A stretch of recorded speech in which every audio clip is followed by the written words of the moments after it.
حضرت معاویہ صحابی ہیں، کاتب وحی ہیں، حضور کے برادر نسبتی ہیں، صالح ہیں، ام حبیبہ بہن ہے ان کی جو حضور کی زوجہ محترمہ ہیں، ان کا مقام بہت بلند ہے، لیکن ہم انہیں خلفائے راشدین میں شامل نہیں کرتے، اس لیے کہ ان کا جو خلافت کو اختیار کرنا یا حکومت اختیار کرنا یہ قبائلی عصبیت کی بنیاد پر تھا، باہمی مشورے کی بنیاد پر نہیں تھا۔ غلطی ہر ایک سے ہو سکتی ہے اور آپ رائے رکھ سکتے ہیں، لیکن کسی صحابی کی نیت پر حملہ نہیں کریں گے آپ۔ صحابی کی نیت پر حملے کا مطلب کیا ہے کہ محمد صلی اللہ علیہ وسلم تزکیہ نفس نہیں کر پائے، یہ ریفلیکٹ کرے گی حضور کی اس پوری جد و جہد پر کہ شخصیت سازی نہیں کر پائے محمد صلی اللہ علیہ وسلم، نہیں، معاذ اللہ ثم معاذ اللہ ثم معاذ اللہ۔ حضرت معاویہ نے خط لکھا، اور رومی کتے، اگر تو نے دارالاسلام پر حملہ کرنے کی جرت کی تو سن لے کہ علی کی طرف سے لڑنے والوں میں سب سے پہلے معاویہ ہوگا تیرے خلاف۔ حضرت علی کو انہوں نے شہید کیا جو ان کے ساتھی تھے، خوارج۔ جنگ صفین میں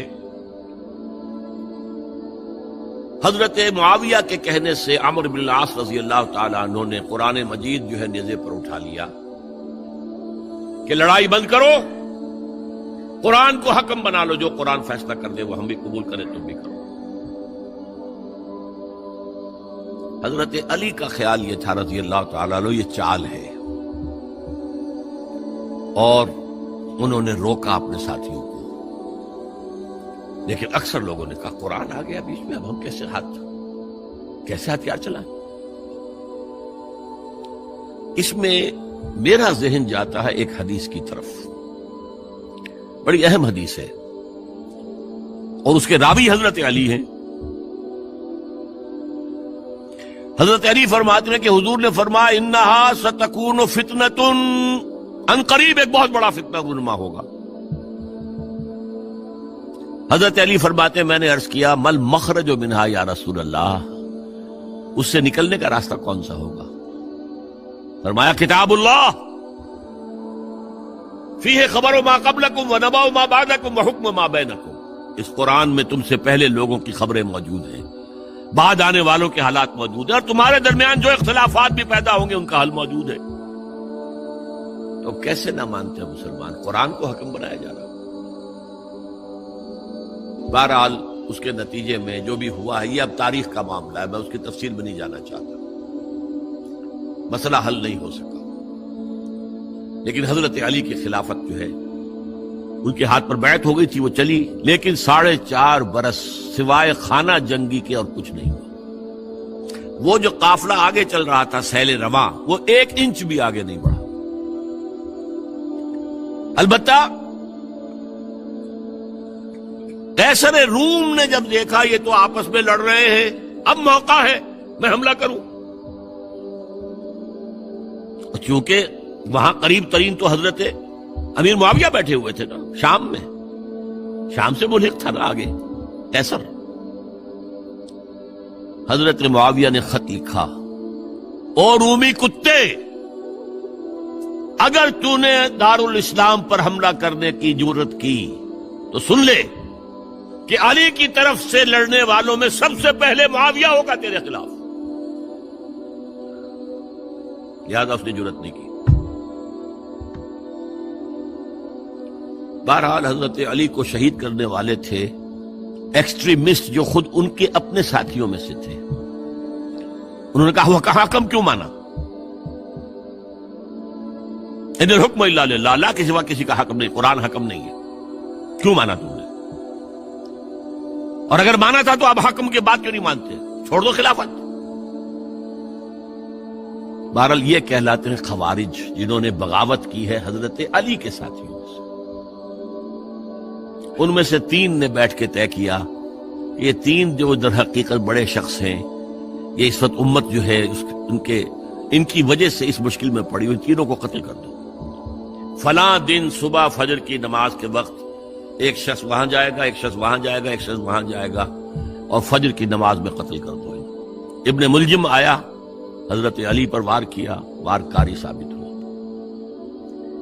باقی دو حضرت معاویہ اور حضرت عمرو بن العاص، ان میں سے ایک تو اس روز فجر میں آئے نہیں کسی وجہ سے، اور دوسرے پر جو وار پڑا وہ اوچھا وار تھا، وہ کاری وار نہیں تھا۔ حضرت علی شہید ہوئے۔ اس کے بعد حضرت حسن کی خلافت ہوئی 6 مہینے، لیکن اب جب جنگ کا معاملہ ہوا تو حضرت حسن نے دستبرداری اختیار کر لی، حضرت معاویہ کو تسلیم کر لیا خلیفہ۔ حضرت معاویہ صحابی ہیں، کاتب وحی ہیں، حضور کے برادر نسبتی ہیں، صالح ہیں، ام حبیبہ بہن ہے ان کی جو حضور کی زوجہ محترمہ ہے، ان کا مقام بہت بلند ہے، لیکن ہم انہیں خلفائے راشدین میں شامل نہیں کرتے، اس لیے کہ ان کا جو خلافت کو اختیار کرنا یا حکومت اختیار کرنا یہ قبائلی عصبیت کی بنیاد پر تھا، باہمی مشورے کی بنیاد پر نہیں تھا۔ لیکن 20 سال تک ان کا دور حکومت ہے اور کوئی خون ریزی نہیں، کوئی غارت گری نہیں، کوئی اختلاف نہیں، کوئی بغاوت نہیں، کوئی جھگڑا نہیں۔ مدبر اس درجے کے تھے۔ اب آئیے آخری سٹیج آئی، حضرت معاویہ کو مشورہ دیا گیا۔ مغیرہ ابن شعبہ ایک بزرگ صحابی تھے کہ دیکھیے جناب امیر، مسلمانوں میں اختلاف ہوا، 4.5 سال 5 سال خانہ جنگی رہی، اب اگر پھر معاملہ آپ کے انتقال کے بعد ایسے ہی چھوٹ گیا تو اختلافات ہوں گے، جھگڑے ہوں گے، مختلف دعوے دار سامنے آئیں گے، جنگیں ہوں گی، پھر دوبارہ جو ہے فساد ہو جائے گا۔ آپ کسی کو نامزد کر دیجیے، اور پھر مشورہ دیا اپنے بیٹے یزید کو نامزد کر دیجیے۔ حضرت معاویہ ریلیکٹنٹ رہے، لیکن اس کے بعد انہوں نے مان لیا اور فیصلہ کر لیا۔ یہاں میں چاہتا ہوں کہ بات سمجھ لیں اچھی طرح، اس معاملے میں اگر آپ حضرت معاویہ کی نیت پر شک کریں گے تو مجھے آپ کے ایمان پر شک ہو جائے گا۔ نیت پر نہیں، غلطی ہو سکتی ہے، صحابی ہیں، نیت غلط نہیں تھی، نیت کیا تھی؟ اور میں سمجھتا ہوں 100% درست تھی کہ اب اتنا پانی گزر چکا ہے پل کے نیچے سے وقت کے دریا میں کہ بارے صحابہ سب رخصت ہو چکے، اب اکثریت 9 مسلموں کی ہے، عصبیتیں بھی ہیں، قبائلی عصبیتیں ختم تو نہیں ہوئی، لہذا جب تک کوئی قبائلی عصبیت پیچھے نہیں ہوگی حکومت کے، حکومت نہیں چل سکے گی۔ یہ ابن خلدون کا لفظ ہے، عصبیت، کوئی چیز جو جوڑے آپ کو۔ تو دینی عصبیت اب کمزور پڑ گئی ہے، اس لیے کہ حضور نے جن کو تربیت دی تھی وہ اب گئے، اکثر و بیشتر گئے۔ اب اگر ایسے ہی چھوڑ دیا گیا اور کوئی قبائلی عصبیت پشت پر نہ آئی تو پھر خانہ جنگی ہوگی، 5 سال تک ہوئی۔ اس بنا پر انہوں نے اسے صحیح سمجھا۔ آپ اختلاف کر سکتے ہیں، صحابہ کی رائے سے اختلاف ہو سکتا ہے، لیکن آپ ان کی نیت پر شک نہیں کر سکتے۔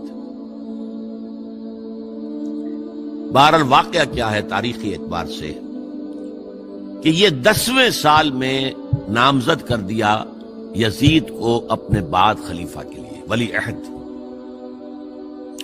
اس وقت تقریباً سب نے بات مان لی سوائے 5 افراد کے۔ وہ 5 افراد بہت اہم تھے، بہت اہم۔ ابو بکر اہم ترین آدمی تھے، ان کے بیٹے عبد الرحمن ابن ابو بکر۔ عمر نمبر 2 تھے، عبداللہ ابن عمر۔ زبیر عبداللہ ابن زبیر۔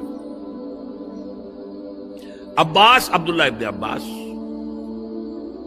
اور حسین ابن علی۔ حضرت حسن کا انتقال ہو گیا۔ اہل تشیع کا کہنا یہ کہ زہر دیا گیا، واللہ اعلم، میں کچھ نہیں کہہ سکتا۔ میں کوئی تاریخ کا محقق اس معنی میں نہیں، میں موٹی موٹی باتیں جانتا ہوں۔ بہرحال انتقال ہو گیا تھا، 5 آدمیوں نے نہیں مانا، لیکن دیکھیے یہ تھی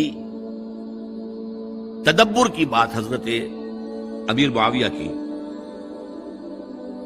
کوئی دباؤ نہیں ڈالا، کوئی جبر نہیں کیا، کوئی کسی کو نقصان نہیں پہنچایا کہ نہیں مان رہے تو یہ کر دیں، نہیں۔ دیکھیں گے جب وقت آئے گا۔ جب وقت آیا حضرت معاویہ کے انتقال کے بعد، اب ایک صاحب جا چکے تھے، حضرت عبد الرحمن ابن ابی بکر فوت ہو چکے، اب 4 رہ گئے، 3 عبادلہ، عبداللہ ابن عمر، عبداللہ ابن عباس، عبداللہ ابن زبیر، ایک حسین ابن علی رضی اللہ تعالی عنہم اجمعین۔ جب بیعت ہو گئی یزید کی تو اب ان کے درمیان اختلاف ہوا۔